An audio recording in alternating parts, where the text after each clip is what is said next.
Okay, let's look at some data which shows the fluctuations in performance for a particular player. So we have some data for Jeremy Lin, who was featured twice on the cover of Sports Illustrated in February 2012, after a period of exceptional performance averaging over 25 points per game with the New York Knicks. And the graphs on the next page show his performance over a period from the beginning of 2011 to the 2012 season to the present 2015. And this data is for 186 consecutive games, and it was collected by Peter Ulrichsen, who's a graduate student here. While the graph on the left shows a moving average, and it's a moving average of points per game. And the average is over the previous 5 games, and we see that this fluctuates with rises and falls throughout the 186 games. On the right, we have a different moving average. So we first calculated the number of points per minute for each game, and then took the average over the previous 5 games.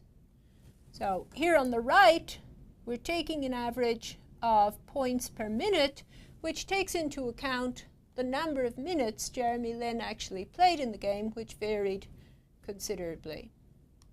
Let's have a look at these two graphs, which clearly show fluctuations in performance as we progress through the games and through the seasons. So the average for the data on the left is about 13.43, which is somewhere here.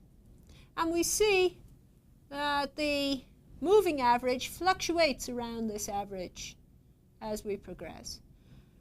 And the standard deviation is approximately 4.07 for the graph on the left, or the stats on the left. The average for the data on the right is approximately 0.44, which is somewhere about here. And the standard deviation is approximately 0.103. We see as time progresses, these statistics fluctuate around the average, with sharp increases and drops in the graph, reflecting periods of poor performance followed by dramatic increases and vice versa. We see that most of the time, the data is fairly close to the mean, within 2 standard deviations, as we might expect. We have a few exceptional periods of performance, followed by sharp drops, which just demonstrate the effect of regression to the mean. And vice versa, we have periods of poor performance, which are followed by sharp increases, which also reflects regression to the mean from the other side. As mentioned before, fluctuations in performance is going to be higher for players with larger standard deviations. And to demonstrate this, we ran a simulation of 2 athletes, 2 quarterbacks, with a quarterback rating. Both have the same mean of 75. One has a standard deviation of 5, and the other has a larger standard deviation of 10. So we ran a simulation of 100 games for these players and calculated the moving average over the previous 5 games. So here we have a graph showing the fluctuations for both athletes, and as you might guess, the athlete with the larger standard deviation is the one whose fluctuations are the greatest here.